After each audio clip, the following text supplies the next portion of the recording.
Hello, my name is Leah. Welcome to my channel, Dirty Little Literate, where I like to talk about books that are disturbing, disgusting, weird, etc., what have you. And today I am doing my September reading wrap-up. Now, the first book that I want to talk about today is Geek Love by Katherine Dunn. Now, this was a recommendation to me from a viewer, and I did enjoy this book, but it took me a little while. It didn't completely suck me in. And I will say there was a bit of jumping around between timelines that made me a little bit confused. But ultimately, the premise, this book is about a family, the Banuski family, who have a circus where the main draw is their freak show. And the mom and dad of this Banuski family had the idea to create their own freaks for the freak show by ensuring that all of their children were born with excessive deformities. And they did this by having the mom take a ton of crazy drugs and even consume arsenic while she was pregnant.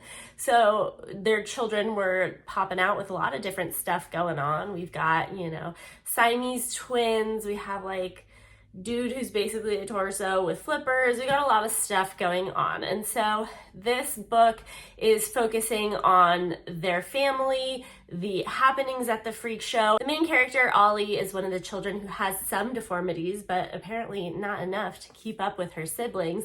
And it's jumping in between her as a child and growing up, and then now in present day, I believe she's in her late 30s, and she has a child who doesn't know that it's her child, and she's kind of following her around.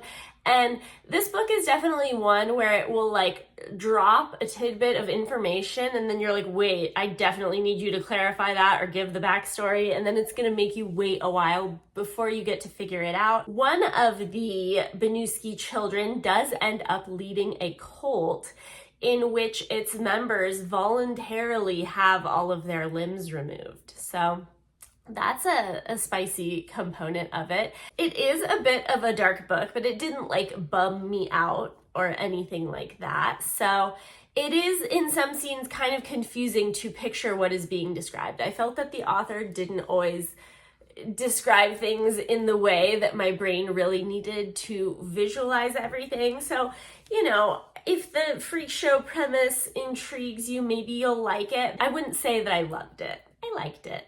The next book I'm talking about is Unclean Jobs for Women and Children by Alissa. I chose to read this book solely based on the fact that it was written by Alissa, who wrote Tampa, which is a sex offender teacher story, and I did make a video on that if you want to check it out. But that one really got me. Even though it was a very dark subject matter, the author kind of has this insane sense of humor. I was curious to find out, do she just be wanting to write about sex offenders, or does she got something else going on? Turns out she does. This was a book of short stories, so you got to see her dive into a variety of subjects, all of which were weird. There's such a variety here. There is a reality TV show in which it's a food eating contest for ugly men, and whichever ugly man wins gets to have anal sex with a porn star in outer space to be televised on live TV. There's one story about a woman whose cat will never permit her to have sex with anyone. The cat will constantly attack them. She is so desperate to get laid that she insists that the pizza dude delivers her pizza to her bedside, not to her door. And I think she's got her titties out. And so it doesn't work. It doesn't work well. So some of her characters are kind of they're a little gross. They're a little creepy. One of the stories is, everyone in the future has to host another life form on their body.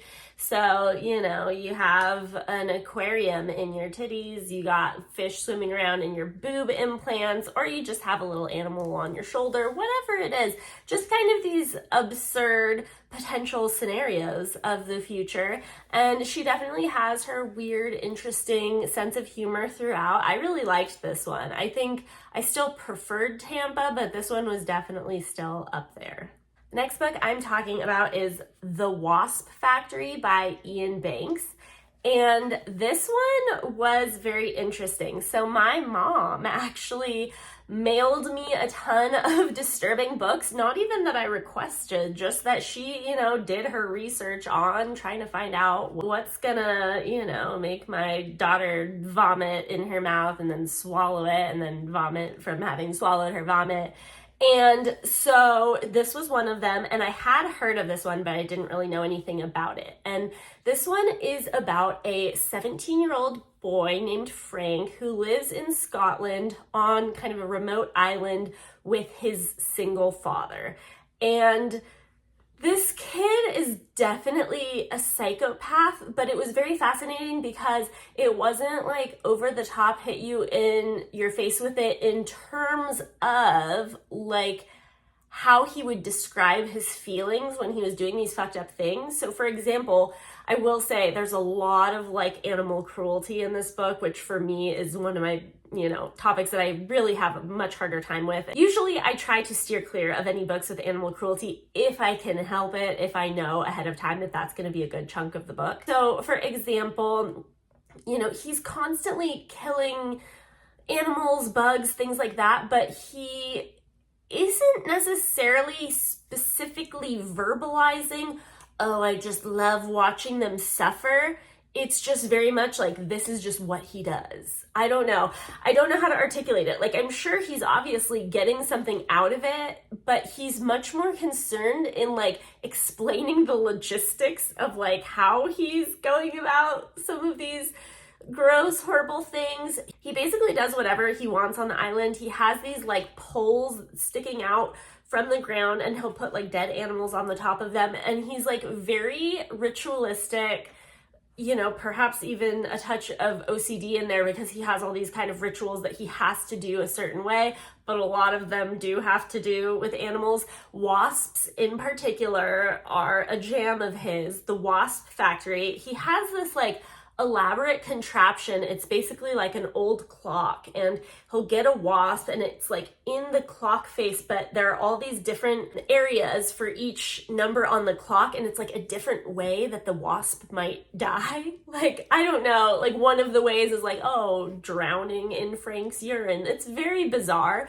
but he thinks that he's being given intuitive messages based on the way that the wasp dies. It's absolutely crazy. He also has an older brother who has just escaped from a mental institution, who has a very horrible reputation for murdering dogs, which is a big, oh my God, did you just see my dog? His ears just perked up so hard when I said murdered dogs. I'm so sorry, Goose. I did not. I would never say such a thing. I would never read a book about that, Goose. Yeah, so he escapes and he'd be doing more of that, and he's just an insane person, and the dad, I think, is pretty scared of him, and this just sounds like a violent, scary person. So you're like, what is going on with this family that both siblings are this fucked up?